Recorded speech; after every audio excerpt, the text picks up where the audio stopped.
hello. What we are about to do is going to be a little bit embarrassing and cringy for me, but I'm going to walk you through the PowerPoint presentation that I sent to YouTube in August of 2011 to ask them if they would fund a channel that would come to be known as SciShow. And they did. So this is a successful presentation. I sent it August 9th, 2011. Amazing that that date is on there. And you could see that not only did I want to ask for hundreds of thousands of dollars, but I also wanted to ask them to just provide me with the URL youtube.com/science, because I didn't have a good name for this channel. And I don't know when we came up with SciShow, and I was never happy with that brand, but we did it and we stuck with it and it's done now. youtube.com/science I think ultimately would have been worse, but I love myself a nice clean domain name. They did give me money in the end, but they did not give me youtube.com/science. Because the universe is pretty cool is not a terrible tagline. It's not what we use now, but I think it's a great tagline for a pitch deck. And yes, this is in 4x3. Thank you for noticing. 2011, people still made PowerPoint presentations in 4x3. I think YouTube videos might have been in 4x3 back then, probably not, but they were at one point. So here are the goals of this new channel. We got both long and short form content. We ended up doing that. Both news and evergreen. We ended up doing that. We don't do as much news anymore, but we did for a very long time. Focus on men and women 18 to 55. Yeah, we still do that. Integration with institutions and publications.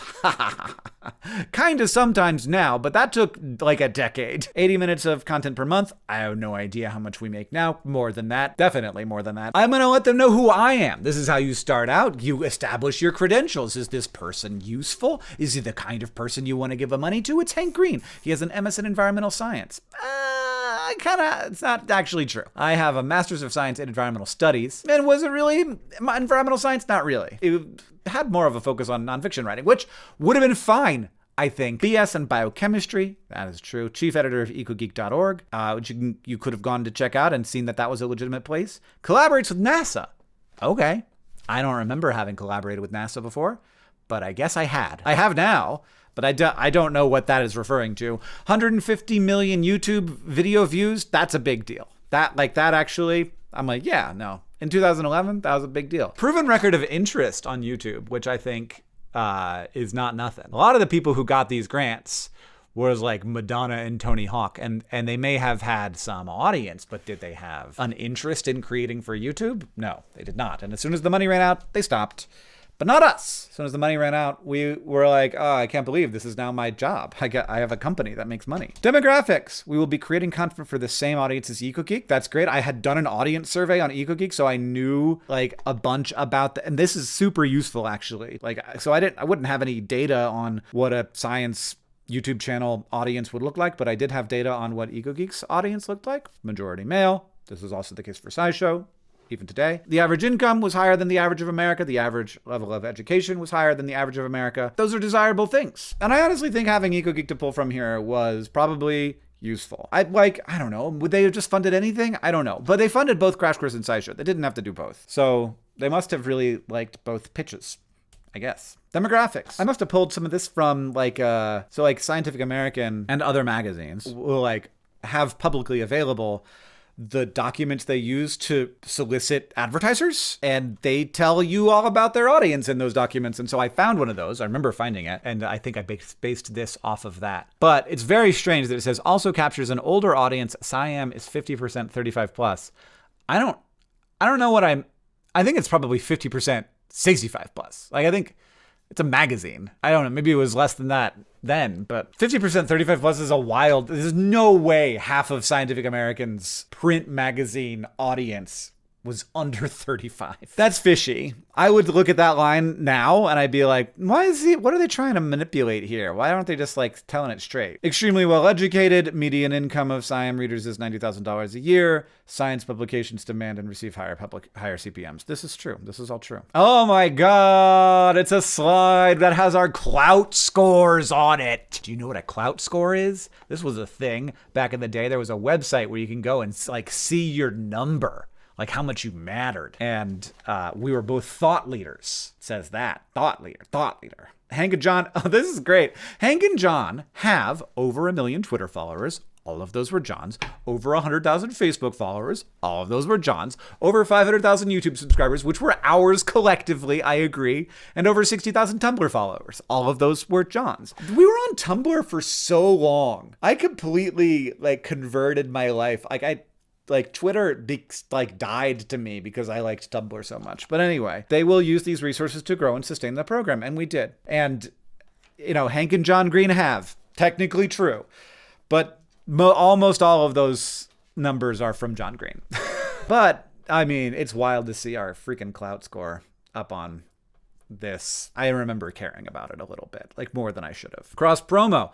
We will share and cross promote with our friends at Mental Floss, NASA, PBS, Khan Academy, large YouTube channels, Discovery, Tree Hugger, Scientific American, Huffington Post. What I will say about this slide is that EcoGeek did this, and that was part of what made my blog work. So I was a blogger. I don't know if I should have explained this, but EcoGeek was a blog. I was a blogger. It was the majority of my income for years. And this is a lot of how it worked. There would be cross promotions. EcoGeek would cross promote with Tree Hugger. We also did it with Yahoo, which was a big deal for EcoGeek. And we worked with Mental Floss.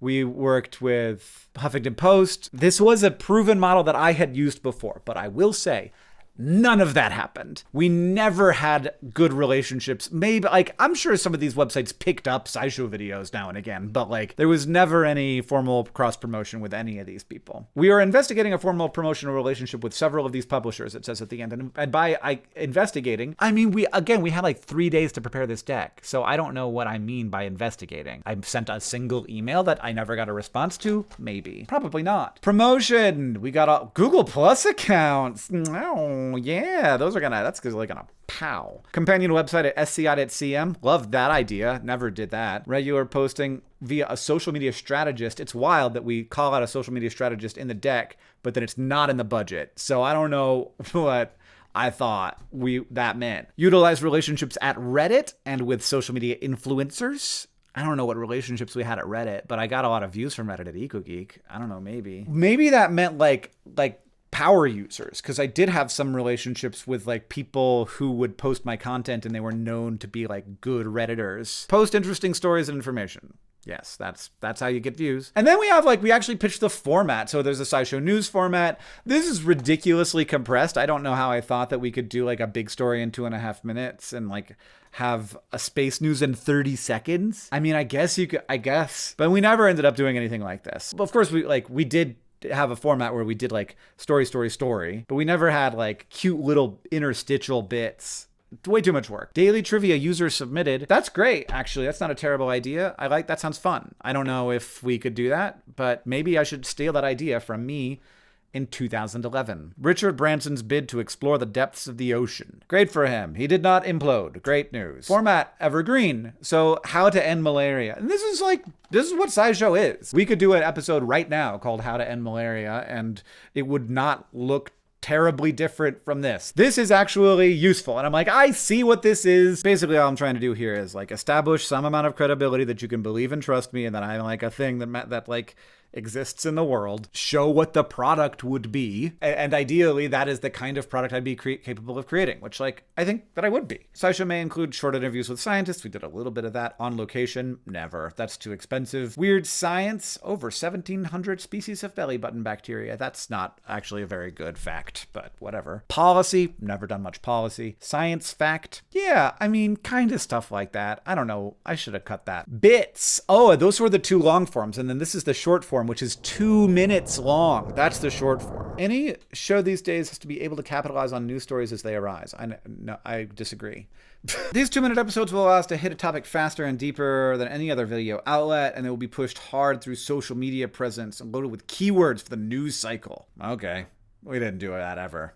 That was not part of the show. And then we all had to learn bit content with Evergreen. 2 minutes is ridiculous.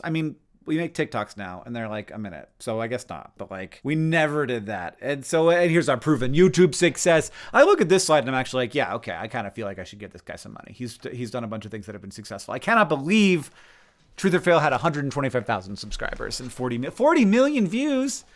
That's a third of what Vlogbrothers had. Why couldn't I ever make that channel work? Ugh. And record of success. Our science videos go viral. They're well received. Many have been viewed more than 1 million times. I don't know what I meant. I should have put some of those on the slide if I really wanted them to believe that our science videos regularly go viral. I don't know what those are. And then I made like a mock-up of what the page would look like. The universe is pretty cool. And this was so annoying that YouTube had these non-standard thumbnail sizes on different pages. And finally, the budget. This is the last slide. Here's what it is. 40% production, 33% post-production. I didn't make this budget. I had Michael Gardner, who was my assistant at the time, make this budget from scratch. And it is wrong. Primarily, it is wrong in that the development section of SciShow is a far bigger slice than 15%. So the research and the script writing costs a lot more. And then the production and post-production costs less in terms of percentages. I don't know in terms of actual absolute numbers. But I asked for $493,000. If you expect to get 450, you're going to want to ask for basically 10% more than that so that they feel okay telling you less. Cut out travel, and it's 450, which we never did. We never did travel. So boom, done. What I'll say about this budget is it has no bearing on reality. There was nothing about this budget that we had no time to put this together. It is entirely manufactured. And ultimately, we spent basically exactly as much money as they gave us. We ran out of money in exactly a year. The way that this worked is the money that we were making was going to pay back this. So it wasn't really a grant. It was like a loan that you didn't have to pay back, but all the money that came out of the advertising, that money would go to pay back the $450,000 that we got. And so we weren't making any of that. So we had not made up the money that we got in this grant. So we were still getting $0, even though we were making money. So they just forgave the loan, basically. And then we were a company that made sense. A real company. SciShow. It exists. It worked. I cannot believe it worked in many ways. It's shocking and delightful. And it continues to, I think, to be a great thing in the world. And we continue to work very hard to try and make it in all kinds of ways. SciShow Kids, for example, we basically can't fund that through advertising or any way. SciShow Kids always just loses money. It's just funded by SciShow. It's funded by other parts of Complexly that do well, because there's it gets tons of views, helps a lot of people, but there's just no way to monetize it very effectively. We just try to do what we do, and we spend all the money that we make. And so if you would like to be a part of the Learnathon, you can go to complexly.com/learnathon, where you can donate, and you'll get a video of me doing a funny dance immediately. And then there will be other things. And now you see how a pitch that was made in the blinding panic of a couple of days turned into all of Complexly. 13 years later, making all this great stuff and having a good time and helping people get excited about their world. And I hope that you enjoy what we do. If you want to find out more about what we do, you can go to complexly.com/learnathon. The Learnathon just being a time in the year where we celebrate all the people who work really hard to make our content, all the people who help fund our content, and all the people who love what we do. I hope that you have a good time at it. And I'm going to go inside and have some dinner, I think. Hooray.